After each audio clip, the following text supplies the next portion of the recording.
Hi and welcome back to It's a Miracle Beauty and Lifestyle and my budgeting and beauty channel. I do a combination of both. Recently I've been doing more budgeting and cash envelope stuffing type things, but I will do beauty videos as well. I definitely still like doing my reviews, and I'm hoping to try to get in before the end of the year my favorites of 2020.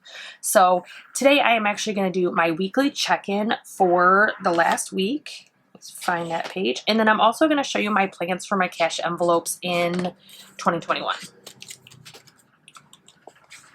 So this week was 12/13 to 12/19, and I actually only had 3 transactions. This is why I am combining these, because it just doesn't make sense to do a whole video on this.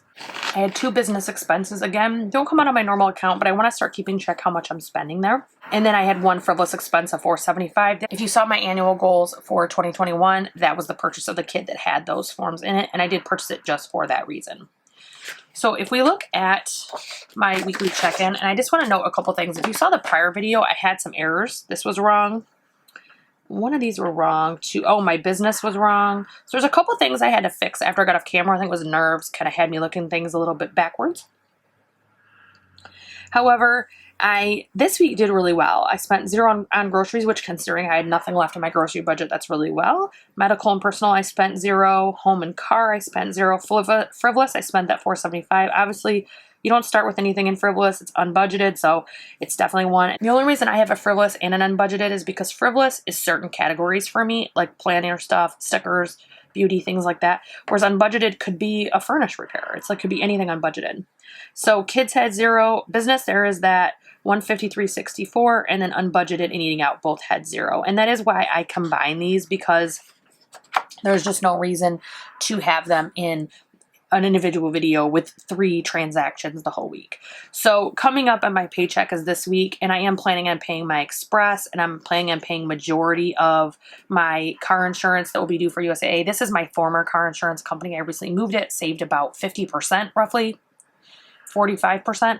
And then lastly, I'm applying any debt rollover money I collect from my cash envelopes to my QVC card. It has a higher balance than I would prefer, and I'm trying to kind of beat up a few at one time. So that is my weekly check-in. So let's talk about my 2021 cash envelope goals. And the reason I did these together is because that debt rollover is specifically mentioned here, and it explains what my plan is. So I'm not going to go through each one that I think, how much I should have per month and all that. I'm just going to let you know a paycheck of where I'd like to be around. Food, I would like to have minimum $150. I would actually like to etch that up a little bit the new year. Some paychecks I can get in and out with less than $150 easily. Other paychecks, I blow it all and then some. So I'd like to kind of move it up, maybe $200, maybe $225. And anything that's left at the envelope at the end of the paycheck would go to debt. Fuel, I've been putting 30, and it's actually been working really well. I've been having something left.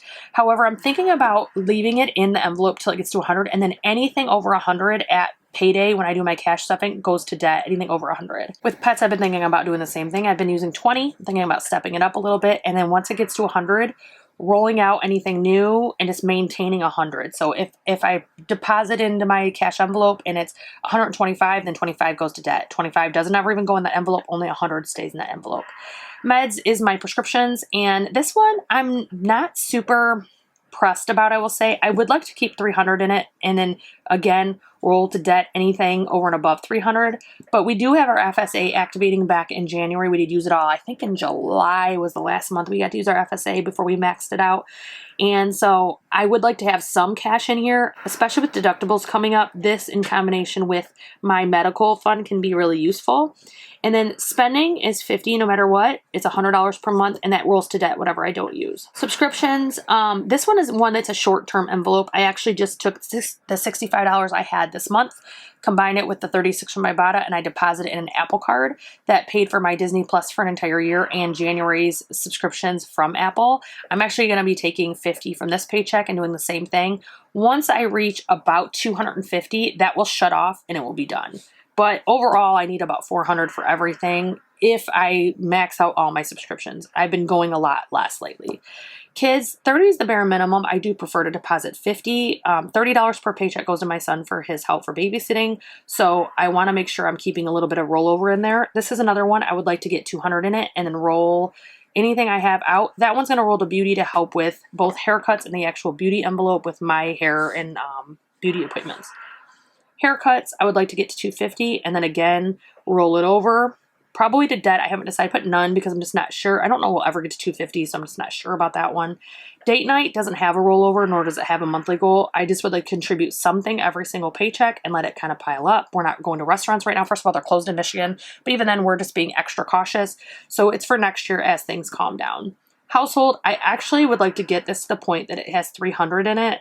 This is for cleaning. This is for laundry. This is for everything other than toiletries for the household. When this one hits 300, anything over and above would trickle down to toiletries because we're going to go through toiletries a lot faster than we are household. Again, I'd like to max that one out at 300. Anything over 300, I'd like to roll to school. Since if you saw my goals video, I am under budget in my plans with that one. And I don't know I'm going to be able to step it up. So that would work out great if it rolls over. For miscellaneous and hubby, there is no end date. There is no goal. There is just a compiling of cash. I would like to keep it more in the 25 per week or per check goal, but I don't know that I'll be able to end tight ones. So just to summarize, groceries, food, spending will roll to debt each paycheck. Fuel, pets, meds, subscriptions, kids, haircuts, household, toiletries, things like that won't roll until they reach a certain dollar amount. So that is my plan for 2021. I plan to reevaluate every quarter because I started really strictly budgeting October 15th and that paycheck week. And it's amazing how much I've already kind of moved and blended things to figure out what works and found some really good systems. So this seems like it would be perfect, but if for some reason it's not working, I'm leaving myself open to readjust it as long as it's in a more methodical way, meaning that it's going to work and that method is going to be successful for me, not just because I want to blow money, because I have a tendency to do that. So that is my cash envelope goals and my weekly check-in for the week of October 13th through 19th. And if you like budgeting, if you like beauty reviews, I hope that you will like, share, subscribe, make sure you ring the bell, and I hope I see you again soon.